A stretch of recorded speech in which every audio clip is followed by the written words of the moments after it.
ملیکہ وہ کہتے ہیں ان ابن عباس رضی اللہ تعالی عنہما سئل عن آیا، ان سے ایک آیت کے بارے میں پوچھا گیا.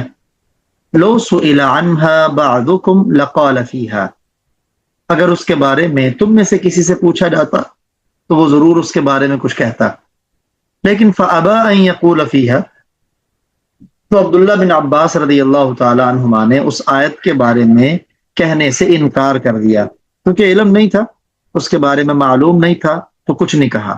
فرمایا اگر تم ہوتے اپنے شاگردوں کو مخاطب کر تو تم ضرور اس کے بارے میں کوئی نہ کوئی رائے دے دیتے. قال سأل رجل ابن عباس عن يوم كان مقداره 1000 سنة. ابن ابی ملیکہ ہی کہتے ہیں کہ ایک آدمی نے عبداللہ ابن عباس رضی اللہ تعالی عنہما سے پوچھا عن یوم، اس دن کے بارے میں، کان مقدارہ، جس کی مقدار 1000 سنہ، 1000 سال ہے. تو فقال له ابن عباس، ابن عباس رضی اللہ تعالی عنہما نے فرمایا فما یوم کان مقدارہ 50,000 سنہ، وہ کون سا دن ہے جس کی مقدار 50,000 سال ہے. اس نے پوچھا تھا کہ اس دن کے بارے میں بتائیں جس کی مقدار 1000 سال ہے. تو چونکہ قرآن پاک میں 1000 سال بھی آیا، 50,000 سال بھی آیا، تو فرمایا وہ دن کون سا ہے جس کی مقدار 50,000 سال ہے. فقال له الرجل، تو اس آدمی نے ان سے کہا انما سألتک، میں نے تو آپ سے پوچھا تھا کہ لتحدثنی، تاکہ آپ مجھے بیان کریں.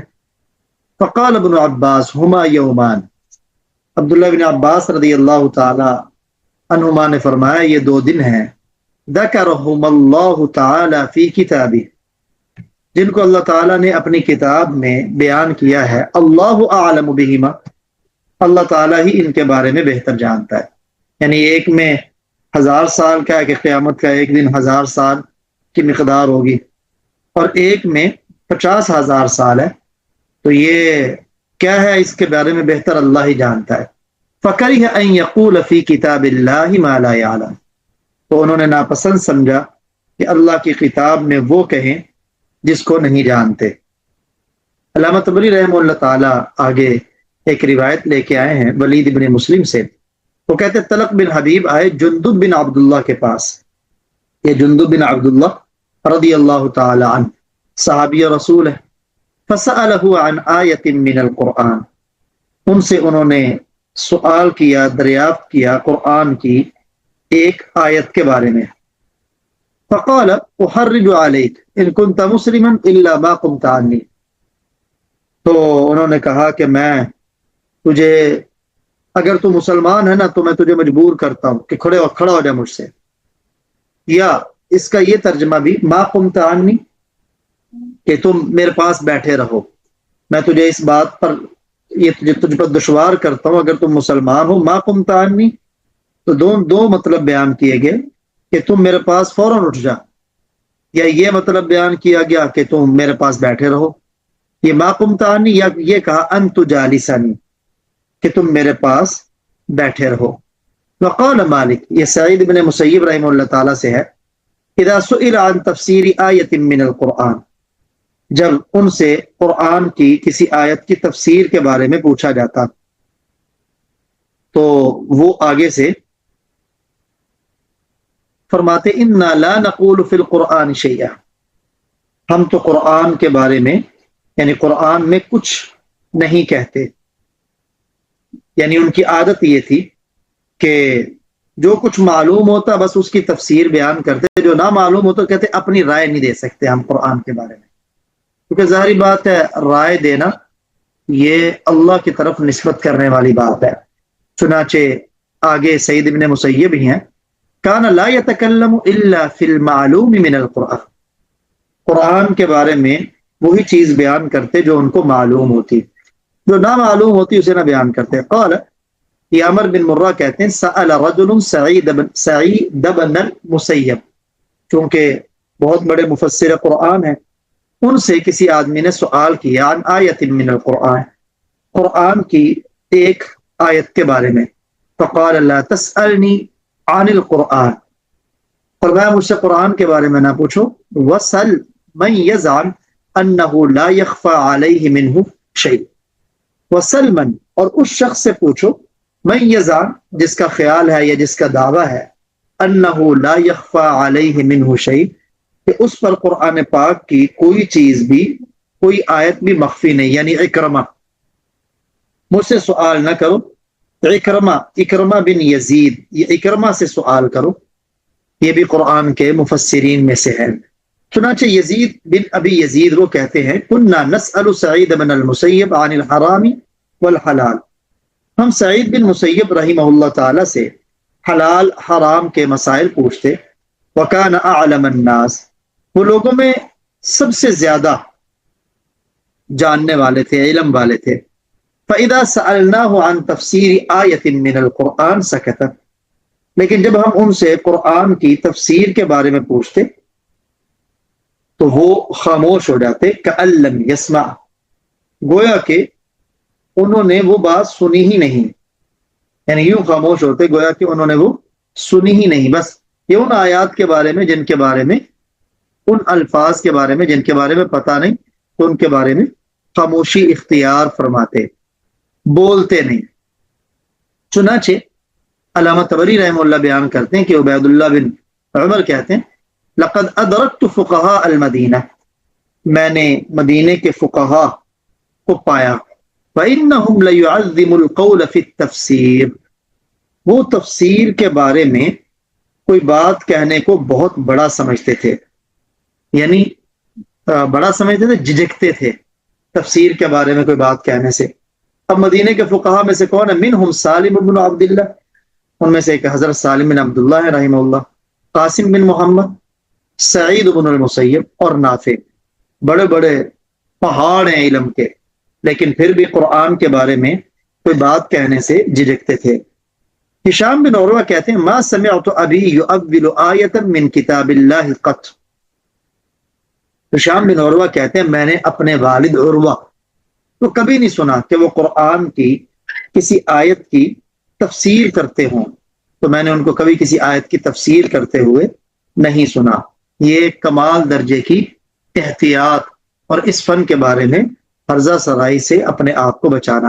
محمد بن سیرین رحمہ اللہ کہتے ہیں، میں نے عبیدہ یعنی عبیدہ سلمانی، عبیدہ نام کے کئی ہیں تو یہ مراد عبیدہ سلمانی رحمہ اللہ ہے، ان سے میں نے دریافت کیا عن آیت من القرآن، قرآن کی آیت کے بارے میں۔ فقال، عبیدہ سلمانی فرماتے ہیں، ذهب الذین كانوا يعلمون، وہ لوگ چلے گئے جو جانتے تھے، فی ما انزل القرآن، کس کے بارے میں قرآن نازل ہوا، فاتق اللہ وعلیک بالسداد، یعنی جو یہ جانتے تھے نا کہ قرآن کس کے بارے میں نازل ہوا وہ دنیا سے چلے گئے۔ اب اتق اللہ، تم اللہ سے ڈرو، وعلیک بالسداد، اور ٹھیک ٹھاک رہو، سیدھے سیدھے رہو، اس میں ٹیڑھا پن اختیار نہ کرو۔ اذا، یہ مسلم بن یسار اپنے والد یسار رحمہ اللہ تعالی سے نقل کرتے ہیں، وہ فرماتے ہیں، اذا حدثت عن اللہ حدیثا، یا اذا حدثت عن اللہ حدیثا، جب تم کتاب اللہ کے بارے میں یعنی اللہ کے بارے میں کوئی بات کہو، اللہ کے بارے میں مراد قرآن کی تفسیر کے بارے میں جب تم کچھ کہنا چاہو، فقف، تو رک جاؤ، یعنی بات قرآن کی تفسیر کے بارے میں کچھ بات کہنے سے پہلے ٹھہرو، حتی تنظر ما قبلہ وما بعدہ، یہاں تک کہ تم غور کر لو آگے پیچھے، بالکل غور کر لو، غور کرنے کے بعد یقین ہو جائے تو پھر اپنی زبان سے اس کے بارے میں بات کرو۔ چنانچہ مغیرہ ابراہیم سے نقل کرتے ہیں، وہ کہتے ہیں، کان اصحابنا یتقون التفسیر، ہمارے جو ساتھی تھے، ابراہیم فرماتے ہیں ہمارے سب ساتھی وہ قرآن کی تفسیر سے یعنی احتیاط کرتے تھے، وَيُحَابُونَهُ، اور اسے بڑی چیز سب جانتے تھے، قرآن کی تفسیر کو بڑی چیز جانتے تھے اور اس سے بڑی احتیاط کرتے تھے۔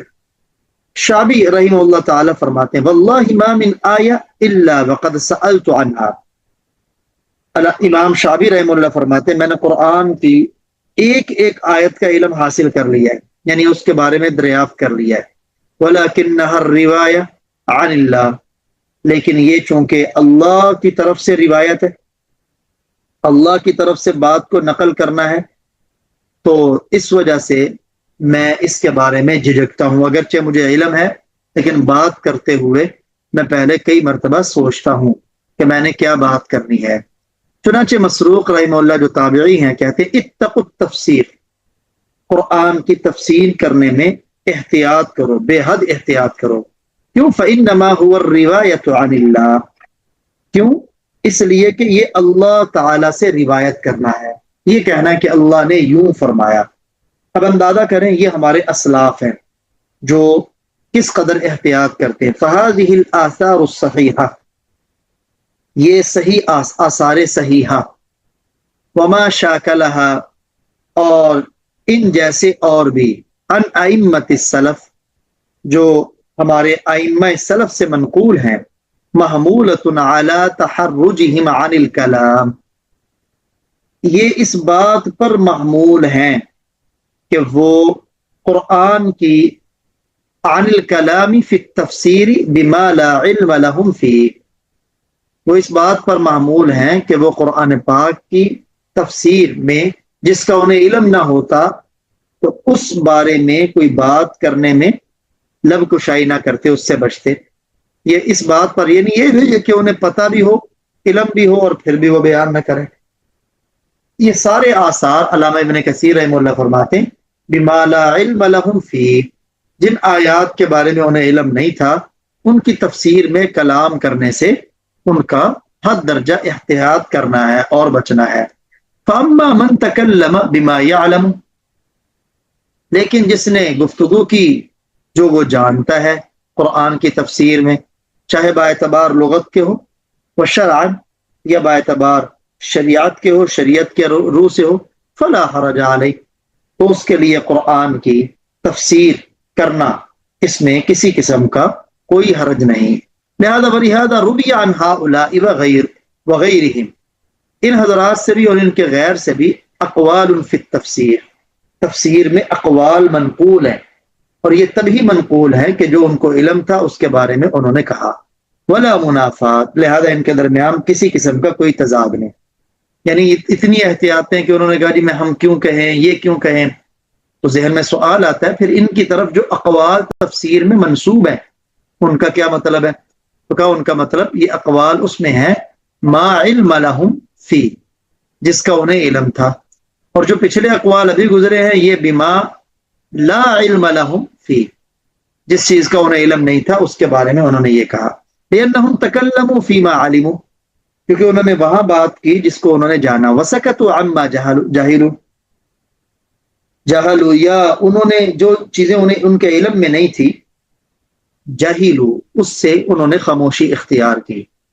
وَهَذَا هُوَ الْوَاجِبُ عَلَى كُلِّ أَحَدٍ، یہ صرف ان کے لیے نہیں تھا بلکہ یہ ہر ایک پر واجب ہے کہ جس چیز کا اسے علم نہیں اس کے بارے میں وہ چپ رہے۔ فَإِنَّهُ كَمَا يَجِبُ السُّكُوتُ عَمَّا لَا عِلْمَ لَهُ بِهِ، جس چیز کے بارے میں بندے کو علم نہیں جیسے اس میں خاموش رہنا ضروری ہے، فَكَذَلِكَ يَجِبُ الْقَوْلُ فِي مَا سُئِلَ عَنْهُ مِمَّا يَعْلَمُ، تو ایسے ہی وہاں گفتگو کرنا جس کے بارے میں دریافت کیا جائے اور وہ بندہ جانتا ہو، وہاں بات کرنا بھی ضروری ہے، یعنی جس کا علم نہیں، جہاں جہالت ہے وہاں سکوت واجب ہے، اور جہاں علم ہے اگر سوال ہو تو وہاں گفتگو بات کرنا یعنی بتانا واجب ہے۔ جیسے سکوت واجب ہے ان مسائل میں جن کا علم نہیں، ایسے گفتگو کرنا واجب ہے ان مسائل میں جن کا پوچھا جائے اور بندہ اس کو جانتا ہو۔ دلیل کیا ہے؟ لقولہ تعالی، وجہ اللہ تعالیٰ کے اس فرمان کے، لتبینہ للناس، تاکہ آپ اس قرآن کو بیان کریں لوگوں کے سامنے، ولا تکتمونہ، اور آپ اس کو چھپائے نہیں، یعنی واضح جو بات بیان کرنی اسے بیان کرنا، اور جو کوئی پوچھے تو اسے چھپانا نہیں۔ وَلِمَا جَاءَ فِي الْحَدِيثِ الَّذِي رُوِيَ مِن طُرُقٍ، ایسے اس حدیث میں بھی آیا جو کئی سندوں کے ساتھ منقول ہے، من سئل عن علم، جس سے کوئی مسئلہ پوچھا گیا، کسی چیز کے بارے میں پوچھا گیا، فَكَتَمَهُ، اس نے اسے چھپایا، أُلْجِمَ يَوْمَ الْقِيَامَةِ بِلِجَامٍ مِّنَ النَّارِ، تو قیامت کے دن اسے آگ کی لگام پہنائی جائے گی. یعنی ایسا مسئلہ دریافت کیا جس کا اسے علم تھا لیکن پھر بھی اس نے چھپایا، حالانکہ اس کے علاوہ کوئی اور نہیں تھا بتانے والا، تو اسے قیامت کے دن میں جہنم کی آگ کی لگام اس کو ڈالی جائے گی. عن عائشہ ام المؤمنین امی عائشہ صدیقہ رضی اللہ تعالی عنہا سے منقول ہے، قالت کہتی ہیں ما کان النبی صلی اللہ علیہ وسلم یفسر شیئا من القرآن، آپ صلی اللہ علیہ وآلہ وسلم قرآن کی کسی چیز کی تفسیر نہیں کرتے تھے، الا آین تعد، مگر ان آیات کی جن کی تفسیر الا آین تعد، مگر گنی چنی آیات کی. اور یہ وہ کون سی آیات ہوتی تھی؟ علمہن ایاہ جبریل علیہ السلام، یہ وہ آیات ہوتی تھی جو جبریل امی علیہ السلام آپ کو سمجھاتے تھے. لیکن اس روایت کے بارے میں علامہ ابن کثیر فرماتے فإنہ حدیث منکر غریب، یہ حدیث منکر بھی ہے اور غریب بھی ہے، یعنی اس طرح کی اور کسی سے منقول نہیں ہے. آگے اس کی سند کے اندر جو گفتگو ہے کہ قال البخاری لا یتابع فی حدیثہ، یہاں راوی کے بارے میں. یہ پھر آگے حافظ ابو الفتح ازدی بھی کہتے ہیں کہ یہ منکر الحدیث ہے. کون سا؟ وجعفر، اس حدیث کے اندر جو جعفر ہے اس کے بارے میں کلام ہے. امام بخاری نے فرمایا کہ اس کی حدیث کو لیا نہیں جاتا، اور ابو الفتح ازدی بھی کہتے ہیں یہ منکر الحدیث ہے. وتکلم علیہ الامام ابو جعفر بما حاصلہ ان هذه الآیات مما لا يعلم الا بالتوقیت. تو یہ امام ابو جعفر فرماتے اگر یہ حدیث صحیح بھی ہو تو اس کا مطلب یہ ہے اس سے مراد وہ آیات ہیں مما لا يعلم الا بالتوقیف عن اللہ، وہ آیات کہ جن کے معنی اللہ کے بتائے بغیر معلوم نہیں ہو سکتے، اللہ کے بتائے بغیر معلوم نہیں ہو سکتے. تو ایسی آیات کا مطلب مما وقفہ علیہ جبرائیل، تو ایسی آیات جب تک جبریل امی آپ کو نہ بتاتے تو آپ اس پر واقفیت نہ پاتے. تو علامہ ابن کثیر اس قول کو نقل کرنے کے بعد فرماتے ہیں ھذا تعویل صحیح، یہ صحیح تعویل ہے اس حدیث کی. لو صح الحدیث، اگر یہ حدیث صحیح ہو تو اس کی یہ تعویل ہے. یعنی قرآن کی تمام آیات میں کہ ان کے بارے میں آپ نہ کہتے مگر چند آیتیں نہیں، بلکہ جو توقیفی آیات ہیں جنہیں آپ متشابہات یا مجمل جو آیات ہیں تو جو اللہ کے سمجھانے پر ہی موقوف ہیں، تو ان کی تفسیر جب تک جبریل امی آپ کے پاس نہ لاتے تو آپ اس میں کچھ بھی نہ فرماتے. فإن من القرآن ما استأثر اللہ تعالی بعلمہ، کیونکہ قرآن پاک میں ایسا حصہ بھی ہے جس کو اللہ تعالی نے اپنی ذات کے ساتھ خاص کیا ہے، یعنی اس کے علم کو اللہ نے اپنی ذات کے ساتھ خاص کیا ہے. ومنہ ما یعلمہ العلماء، اور قرآن کا کچھ ایسا حصہ بھی ہے جس کو علماء جانتے. ومنہ ما یعلمہ ومنہ ما تعلمہ العرب من لغاتها، اور ایسا حصہ بھی ہے کہ ایسی آیات بھی ہیں جن کا علم عرب والے اس کی لغات سے جانتے ہیں. ومنہ ما لا يعذر احد فی جہالتہ، اور یعذر، اور ایسا حصہ بھی ہے کہ جن کے اندر کوئی بندہ بھی اگر اس سے ناواقف رہتا ہے تو اس جہالت میں وہ معذور نہیں ہوتا، یعنی اسے اس کا علم حاصل کرنا چاہیے. وہ کہ جی مجھے نہیں پتا، تو یہ اس کا عذر کوئی نہیں ہے. ایسی آیات بھی ہیں جو بالکل آسان ہے، سب کے علم میں ہونی چاہیے. یہ جو ابھی علامہ ابن کثیر رحمہ اللہ تعالیٰ نے بات بیان کی ہے کہ کچھ کا علم اللہ کے ساتھ خاص ہے، کچھ کو علماء جانتے ہیں، کچھ کو عرب لغت کے اعتبار سے جانتے ہیں، کچھ ایسی ہیں جن کے بارے میں، جن کی جہالت کے بارے میں کسی کا عذر مقبول نہیں. کما صرح، اس کی تائید علامہ عبداللہ ابن عباس رضی اللہ تعالی عنہما کے اس قول سے ہے. کما صرح بذلک ابن عباس، جیسے کہ اس کی تصریح فرمائی ہے عبداللہ ابن عباس رضی اللہ تعالی عنہما نے. انہوں نے اس بات کی وضاحت فرمائی ہے. وہ کیسے؟ فیما قال ابن جریر، جو کہ بات کہی ہے نقل کی ہے ان کی اس بات کو علامہ ابن جریر طبری نے. کیا فرماتے ہیں؟ قال ابن عباس، عبداللہ ابن عباس رضی اللہ تعالیٰ عنہما فرماتے ہیں التفسیر علی اربعۃ اوجہ، بڑی اہم بات ہے کہ تفسیر کی 4 قسمیں ہیں. وجہ تعریفہ العرب من کلامها، ایک وہ قسم ہے تعریفہ العرب من کلامها، جو کلام عرب سے معلوم ہوتی ہے، یعنی کلام عرب جو عرب ہے ان کی کلام سے وہ معلوم ہوتی ہے، یعنی لغت کے اعتبار سے. وتفسیر لا يعذر احد بجہالتی، اور ایک تفسیر وہ ہے کہ جس کی جہالت اگر اس سے کوئی ناداں ہو اس کی جہالت میں عذر قابل قبول. وتفسیر یعلمہ العلماء، اور ایک تفسیر وہ ہے جسے علماء جانتے ہیں. وتفسیر لا يعلمہ احد الا اللہ، ایک تفسیر وہ ہے جسے اللہ کے سوا کوئی نہیں جانتا. تو ایک کلام عرب سے معلوم ہوتی ہے، دوسرا اس کی جہالت میں کسی کا عذر مقبول نہیں، تیسرا جس کو علماء جانتے ہیں، چوتھا جو اللہ ہی کے علم میں ہے اور کسی کے علم میں نہیں. اسی طرح تفسیر طبری میں ایک اور روایت ہے جس کو ابن وہب کہتے ہیں، میں نے عمر بن حارث سے سنا، وہ ان سے بیان کرتے ہوئے ام ہانی نقل کے مولا ہے ابو صالح، وہ نقل کرتے ہیں عبداللہ ابن عباس رضی اللہ تعالیٰ عنہما سے کہ نبی اکرم صلی اللہ علیہ وآلہ وسلم نے ارشاد فرمایا انزل القرآن علی اربعۃ احرف، قرآن پاک یہ 4 طریقوں پر نازل ہوا، 4 طریقوں پر. نمبر 1 یعنی 4 چیزیں ہیں قرآن پاک میں. نمبر 1 حلال و حرام، قرآن پاک میں ایک تو حلال حرام کے بارے میں آیات ہے، یہ وہ ہے جو پیچھے عبداللہ بن عباس نے کہا تھا نا لا يعذر احد بجہالتی، تو اسی کے بارے میں آپ نے فرمایا لا يعذر احد بالجہالتی بھی. تو جو حلال حرام سے متعلقہ آیات ہیں ان کی جہالت سے کوئی بندہ معذور نہیں، یعنی ان سے ناواقفیت یہ کوئی عذر نہیں ہے کسی کا، قیامت والے دن یہ عذر اس کو کام نہیں دے گا. وتفسیر، اور ایک تفسیر وہ ہے تفسرہ العرب، جس کی جو وضاحت کرتے ہیں عرب، یعنی جسے عرب بیان کرتے ہیں. وتفسیر تفسرہ العلماء، اور ایک تفسیر وہ ہے جس کو اہل علم بیان کرتے ہیں.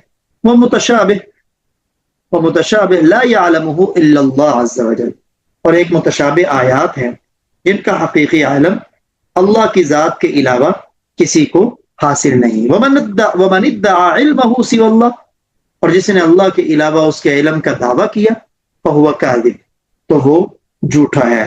اب یہ جو حدیث ہے اس حدیث کے بارے میں والنظر الذي اشار الیہ فی اسنادہ هو من جہت محمد بن سائب الکلبی، اس حدیث میں محمد بن سائب کلبی جو ہیں فإنہ متروک الحدیث، یہ متروک الحدیث ہے، یعنی ان کی حدیث کو نہیں لیا جاتا. لیکن قد یکون انما وہم فی رفعہ، اور یہ بھی ممکن ہے کہ یہ حدیث موقوف ہو اور اس کا جو رفع ہے، یعنی رفع کہتے ہیں مرفوع حدیث کو، جو پیارے نبی صلی اللہ علیہ وسلم کی طرف منسوب ہو، تو پیارے نبی صلی اللہ علیہ وسلم کی طرف نسبت میں وہم ہو سکتا ہے. وَلَعَلَّهُ مِنْ كَلَامِ ابن عباس كما تقدم، یہ بھی ممکن ہے کہ یہ عبداللہ ابن عباس رضی اللہ تعالی عنہما کا کلام ہو، جیسے کہ گزر چکا ہے. وہی باتیں 4 جو عبداللہ ابن عباس رضی اللہ تعالی عنہما نے بیان کی، وہی یہاں پیارے نبی صلی اللہ علیہ وسلم کی طرف نسبت کر کے بیان ہوئی. ہو سکتا ہے راوی کا اس کے اندر وہم ہو، یہ قول عبداللہ ابن عباس کا ہو اور راوی نے اسے آپ صلی اللہ علیہ وسلم کا قول سمجھ لیا ہو. تو یہ ہے غایت درجے کی تحقیق قرآن پاک کی تفسیر کرنے کے بارے میں. اس کے بارے میں سمجھا پھر آپ صلی اللہ علیہ وسلم بھی جبریل امی، جو آیات ایسی کہ جن کو اللہ ہی سمجھتے ہیں، جبریل امی کے بتانے سے آپ اس کو آگے نقل کرتے. پھر جو تفسیر کی 4 صورتیں بیان کی ہیں عبداللہ ابن عباس رضی اللہ تعالیٰ عنہما نے، کہ ایک تفسیر وہ جسے اہل عرب کی لغت سے جانا جائے گا، ایک جس سے ناواقفیت یہ قابل عذر قابل قبول عذر نہیں، ایک وہ جس کو اہل علم جانتے ہیں، ایک وہ جس کو اللہ جانتے ہیں. چلے جی آگے والا موضوع انشاءاللہ کل کے سبق میں.